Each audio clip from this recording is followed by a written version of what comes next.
When Jesus saw the crowds, he went up the mountain, and after he had sat down, his disciples came to him. He began to teach them, saying, "Blessed are the poor in spirit, for theirs is the kingdom of heaven. Blessed are they who mourn, for they shall be comforted. Blessed are the meek, for they will inherit the land. Blessed are they who hunger and thirst for righteousness, for they will be satisfied. Blessed are the merciful, for they will be shown mercy. Blessed are the clean of heart, for they will see God. Blessed are the peacemakers, for they will be called children of God. Blessed are they who are persecuted for the sake of righteousness, for theirs is the kingdom of heaven. Blessed are you when they insult you and persecute you and utter every kind of evil against you falsely because of me. Rejoice and be glad, for your reward will be great in heaven." The Gospel of the Lord.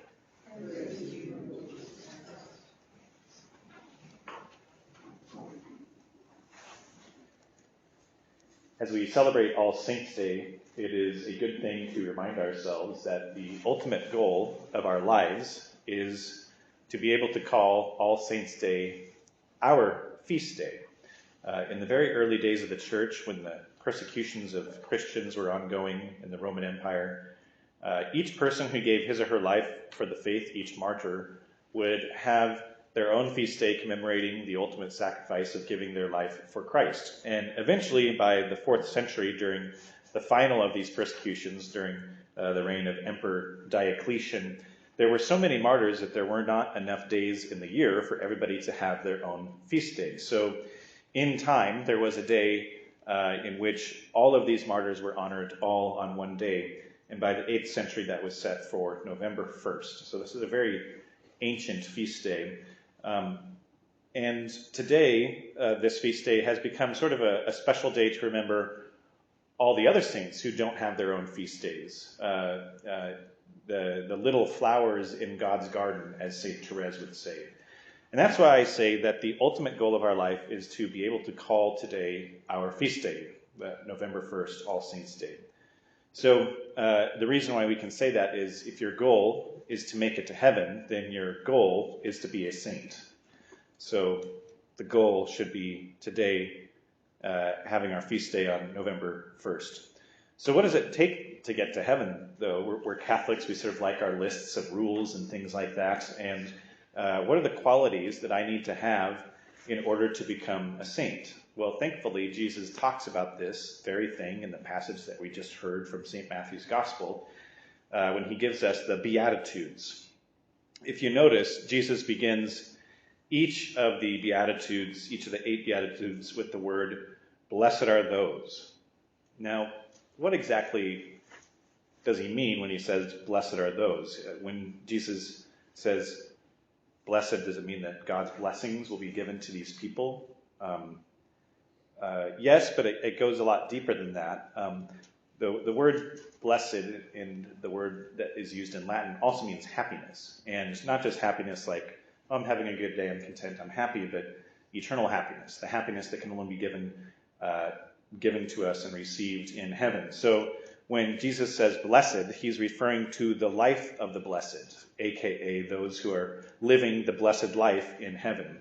So basically what Jesus is doing is he's giving us a list of the qualities that we need to have, possess, be, in order to make it to heaven. So let's take a look at those qualities, and in doing so we can make sort of an evaluation of sorts on how we're doing in each area and the ways in which God is calling us to greater heights of holiness. So first, blessed are the poor in spirit, for theirs is the kingdom of heaven. Have I truly recognized my dependence on God? Have I been proud or arrogant or self-righteous? Have I been selfish or greedy or possessive or self-seeking? Have I sought after status, recognition, power, or material possessions and wealth? That all has to do with being blessed, being poor in spirit.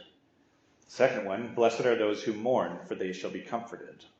Have I endured difficulties and afflictions with faith and with patience? Do I have compassion for the poor and the hungry and the addicted, the sick and the lonely and the sinful? Have I truly been sorrowful for my sins and my own faults?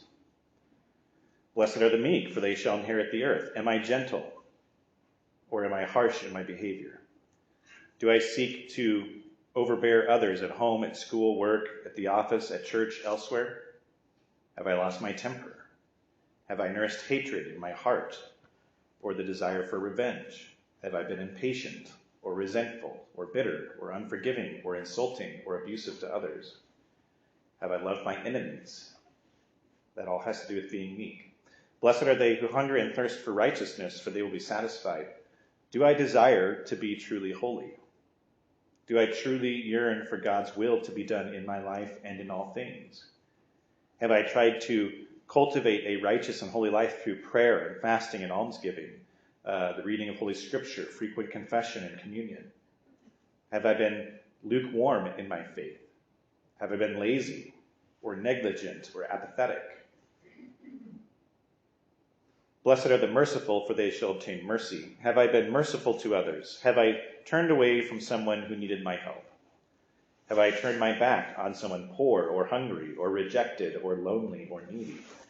Have I tried to understand and to forgive others? Have I been indifferent or judgmental? Blessed are the pure in heart, for they shall see God. Do I love purity and honesty? Have I been dishonest in my speech or in my actions? Have the motives or intentions of my actions been evil or selfish? Have I given way to lust or impure thoughts, words, or deeds?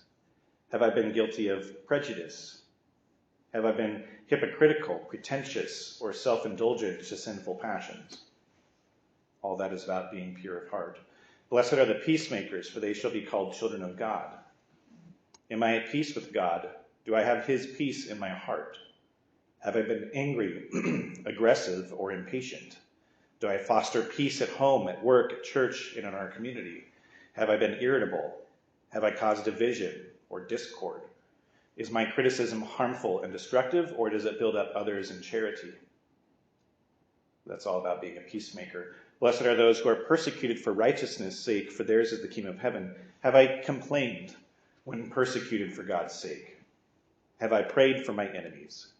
Have I failed to defend people who fight for fear of humiliation, have I failed to defend people out of fear or humiliation or persecution?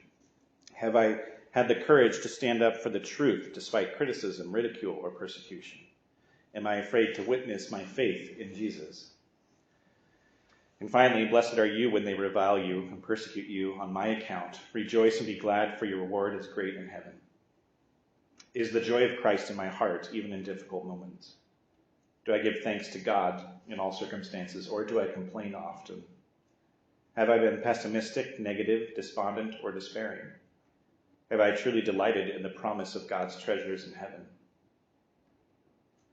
It's worth taking the time each day to ask ourselves these sorts of questions, to measure ourselves against the criteria that Jesus himself gives us, because surely, if these words are from the mouth of God himself, they are the quickest and surest pathway to being able to call today, All Saints' Day, our feast day.